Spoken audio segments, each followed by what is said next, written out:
But for our first guest, the unimaginable gave her a journey she never expected. Take a look. Francesco and I were best friends. We grew up together and we started dating when we were 15 years old. Francesco got diagnosed with testicular cancer at 18 years old.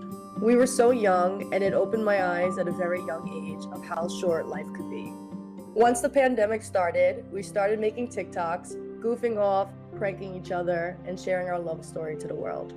But on March 21st of 2022, the cancer took Francesco's life at just 24 years old. It was the hardest and worst day of my life.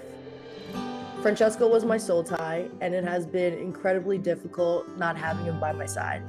After nearly 2 years, I finally feel that I'm strong enough to open myself back up to love. It's scary, but I know that I'm ready for this next step in my healing process. I told you, we've been on a love journey together. And the beautiful young woman that you saw at the end of that video, her name is Kaitlin Reagan, and she's here with us right now. Please welcome her to our show. I mean, I know our audience never knows what's gonna happen on this show, but we have real conversations here. And your story hit me in my heart, and I can just see our audience right now. 2 years since you lost your partner, a beautiful soul. And you are such a story of resilience. I mean, that you're here right now with a smile on your face tells me that that love is still real in your heart. Yes. How have you been?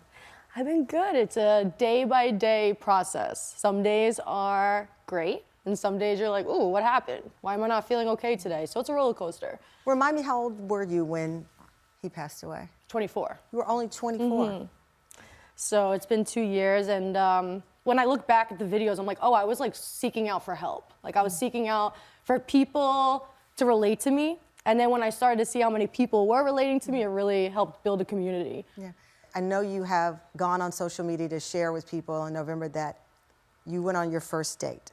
Mm-hmm. What was it like for you? To tell people, first of all. Oh, I think that like grieving in the public eye is like such a challenge because everybody has their own idea of like how you should be doing things.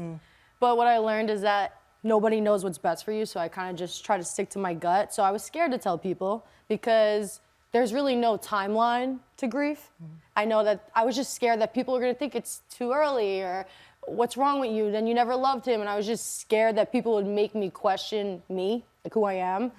So it's been quite the challenge. I also was just scared to sit in front of somebody and, you know, show up as myself and say hi and see how that looks like. And do I talk about my life, you know? Yeah, because for perspective for our audience, I know this, you're still very close to Francesco's family. They are your family. They are. So when someone is dating you, they're not just dating the memory of this beautiful soul that you were with. You're bringing the family, his family with you. The whole family's coming. They say it all the time, like, don't ever forget us. I'm like, I promise. And they're like, well, the man that you're with one day might not like it. I'm like, it's too bad. Yeah, it's too bad. You know? It's a package deal. Yeah, so we've really been through so much together. And like, I just can never forget this part of me, ever.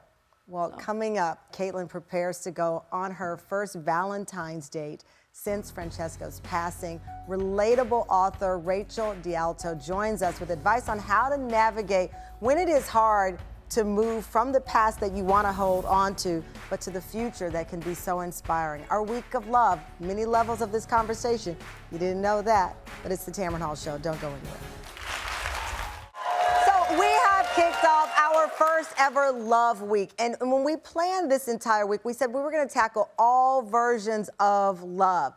We have started this show off with probably the most difficult, because that's what we do. We go right in. How do you move forward after a loss? Now, that can be a loss during a divorce. That can be a breakup. Or in the case of 26-year-old Kaitlin Reagan, she lost the love of her life, her partner, Francesco, to cancer, and has shared this journey on social media. And by the thousands, people have followed her as she faces the next step as a young woman who is just in her late 20s, moving forward. And with us is our friend Rachel Dealto. She's a relationship expert and author of the book, Relatable, How to Connect with Anyone, Anywhere, Even If It Scares You. So we called in the perfect person. Thank you so much for being here for this.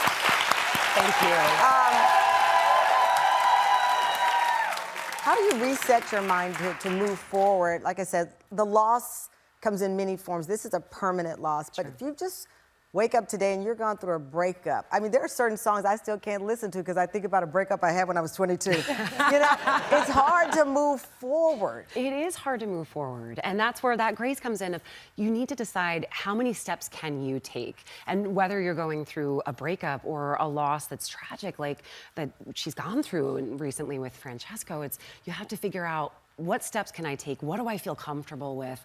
And allow yourself that time. Because I think a lot of times, whatever situation you're in, that you're trying to move forward through things, people want to push you faster. Yeah. Or they want to keep you back. And you have to figure out what is your pace that feels good.